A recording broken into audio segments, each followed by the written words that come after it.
Hi, folks. This is Mark by Mark A. Foster, Ph.D. for the Maoist-Third Worldist Collective. I wanted to devote this video to a discussion of two concepts. They are not exactly related, but they're related in my own mind. So I wanted to discuss them and perhaps offer some suggestions on how they might relate to our own praxis in Maoism, Third Worldism. Those two concepts are entryism and accelerationism. First, entryism. I have tried it. It failed. Now, you may try it and be successful. But when I tried it, people immediately recognized what I was doing, meaning I was not trying to hide myself. And I think hiding what you're doing is perhaps a bit unethical, but I couldn't do that. I could not bring myself to hide myself and to make believe that I was there for another reason than I was there. I made very clear that I was there in order to get people to accept communism. This was a social democratic YouTube group that I had actually joined. It's one of those YouTube groups where you pay a certain amount of money per month. That particular YouTube group no longer exists, but I thought that I would see if entryism worked. And so it was kind of, I guess, a thought experiment in a way, or maybe maybe a kind of a reenactment or enactment of what I thought might be necessary in order to attract people to communism. And again, it was a miserable failure. Um, People immediately knew what I was doing. Why? Because I told them. I told them why I was there. It wasn't mysterious. Um, the uh, the guy who ran this particular group, and I'm not going to mention him by name because I don't want to besmirch his reputation, since I think that most of the blame lies with me, not with him, although he was not particularly courteous toward me. But he is a magazine producer, a journal producer, and a frequent guest on YouTube programs, YouTube podcasts. That's as much as I will say about him. Um, and I thought, well, okay, here is a guy who runs this social democratic thing. He calls himself a Bernie bro. There's another guy in the group who also called himself a Bernie bro. I always found that expression to be extraordinarily aggravating. One, because I don't agree with Bernie Sanders, but so what? But it just struck me as kind of childish. I mean, why call yourself by a kind of name like that? Say what you believe. Don't, you know, reduce yourself to being the brother of somebody else. That's just kind of silly way of labeling yourself. But again, that's their business, not mine. If they want to call themselves Bernie Bros, that's fine with me. You're not going to find very many people doing that anymore. Why? Because Bernie Sanders is not running for political office right now, and he has kind of fallen out of the spotlight. Now, I don't know whether he has fallen out of favor with progressives or social democrats, because I really am not up to date on their comings and goings, perhaps, but perhaps not. I don't know whether AOC has replaced him. Again, I don't follow that particular train of thought. The only reason I was following it was to practice entryism. Now, so what is entryism? Entryism is where you join a particular group in order to bring them to your own communist tendency. That's the idea of entryism. People use entryism, they enter one communist tendency to bring people to another communist tendency. They go into a progressive group like I did to try to bring them into a communist group. There are all sorts of variations on entryism. Here's what happened to me. I didn't realize what they did. They muted me. I was unaware This is a long time ago. I was unaware of muting. I didn't know that it was possible to mute somebody.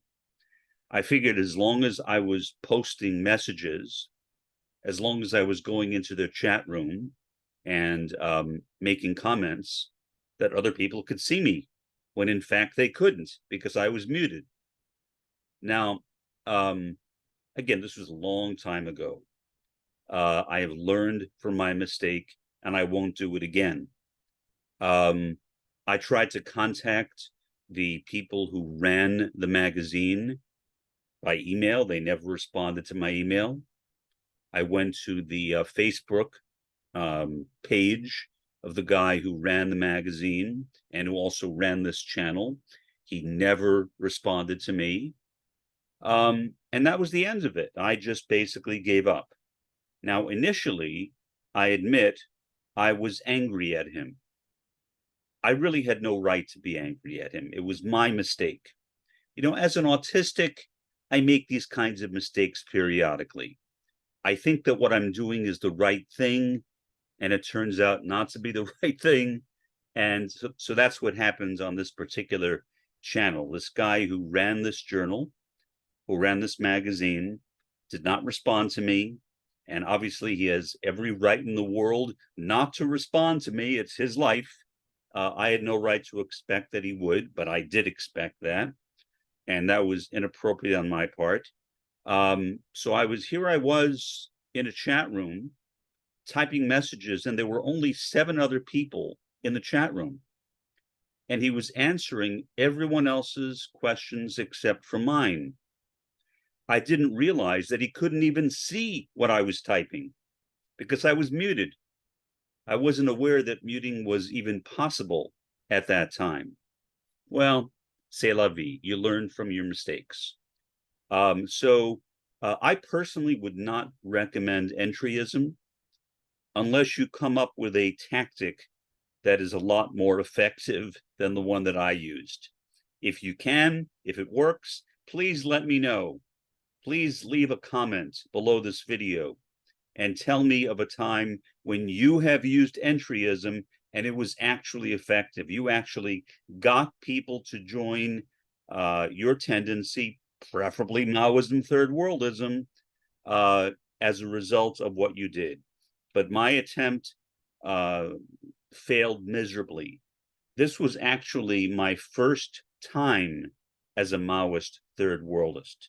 About 10 years went by when I had left Maoism-Third worldism before I returned to it. Now, the fact that I left Maoism-Third worldism the first time had nothing to do with this incident at all, no relationship at all. It was entirely based upon my feeling that, well, maybe revolution is possible in the Western world. Maybe we don't need to wait for the third world.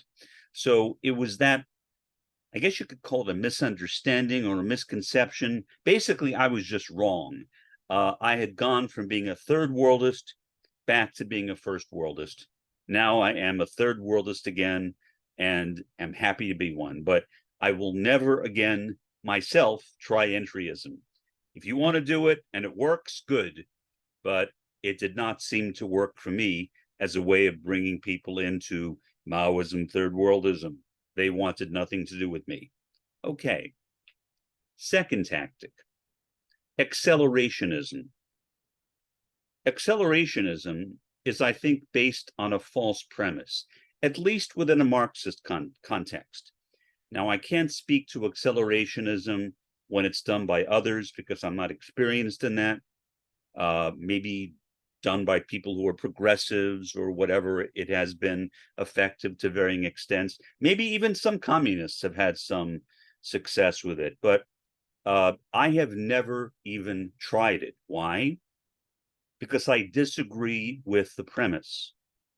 The idea of accelerationism is that you can speed up the dialectic, make it so that the dialectic goes faster and faster and faster, and so the destruction of the capitalist world system will occur more rapidly. I don't know if that works. I have no idea. But in principle, I just think that's the wrong thing to do. To me, the dialectic is one of the causal mechanisms in nature. It is a part of nature. I would even say it is the primary causal mechanism of nature. Maybe I'm wrong, but that's my current view. And so if I went into a group and tried to accelerate the progress of that group, say, as a Maoist-Third worldist, I tried to find ways of accelerating the contradictions in capitalism as a way to bring about the destruction of capitalism so that communism in the third world might start more quickly. Well, it might, but I think that that is inappropriate, and it is not how the dialectic works. The dialectic is a part of nature. Now, I don't like the term law. Ordinarily, I would call it a law of nature or a part of natural law theory, something like that. But I prefer the term causal mechanism, and that's basically through the influence of the British philosopher Roy Bhaskar, who wrote about causal mechanisms and who said, well, the problem with laws is that they are too rigid and they discount the influence of human agency. So if there is a social law, what that means is that I am forced to do a certain kind of thing. Well, I don't think that's the way social structure works. There's been a long debate in the social sciences, in particular in my field of sociology, between structure and agency. There are sociologists who are on the structure side, and there are sociologists who are on the agency side. Sociologists on the structure side basically say, well, we need to just let the dialectic play out, or whatever structure I'm talking about. What I do has no effect on it. To me, no, I don't buy that. The agency side basically says, well, maybe there is social structure, maybe. But what is more important is my agency, my action. What do? I have the ability to bend social structure according to my actions. Well, again, I think that's going too far in the other direction. So you can swing the pendulum in one direction, or you can swing it in the other direction. I think both of them are flawed. There has to be a balance between structure and agency. In other words, there is structure. The dialectic exists. The dialectic will play out according to its own timing. I believe that. I believe that there is a causal mechanism of the dialectic which actually exists. I also believe that we have agency, meaning that how we respond to a causal mechanism is also important. So I can choose not to cooperate with the dialectic or to cooperate with it. If I do not cooperate with it, then I will be left behind. If I do cooperate with it, I may find ways of working that causal mechanism of the dialectic in a way that may be beneficial to all of us in society, all of us in the world. And so, in a sense, I accept both. That's what Roy Bhaskar, the founder of critical realism, said, or I should say the British school of critical realism, because there are many different philosophies called critical realism. Most of them have no relationship to each other. This is the British school of critical realism, founded by the late Roy Bhaskar, who died about 7 or 8 years ago. And so I agree with him. I agree that agency is important, but structure, like the dialectic, is also important. and that it is important what we do. In other words, it's not as if the dialectic is going to bring about communism on its own. We have to take action. There is no guarantee that there will be a communist world system. There isn't. The dialectic is available. It will help us, or I should say, it will help the third world to bring about a communist world system. But if people in the third world choose not to work with it, then the dialectic may not happen. In other words, there may be no synthesis. There may be no communist world system or socialist world system, whatever you choose to call it. There has to be human agency. So I think that kind of balance between human agency and structure, in this case, the dialectic, is everything. And that is how I personally would look at how we can help facilitate the coming of the communist world system. Not we in the sense of people in the first world, but we in the sense of humanity. I really don't think, or let me put it another way, I'm skeptical about whether the first world will be around much longer. I am more optimistic that the third world will be around. Still, there are no guarantees. The future is not guaranteed to us as human beings. People in the third world have to work. Now, what I do think is guaranteed is the destruction of the capitalist world system. That, I think, the dialectic will do regardless of human agency. Now, we can maybe speed it up or slow it down, but the dialectic will crash and burn the capitalist world system. It is on its way out sooner or later. Now, when it happens exactly, I don't know. I'm a lousy prophet. I am a lousy prognosticator, and I really don't want to attempt to do either one.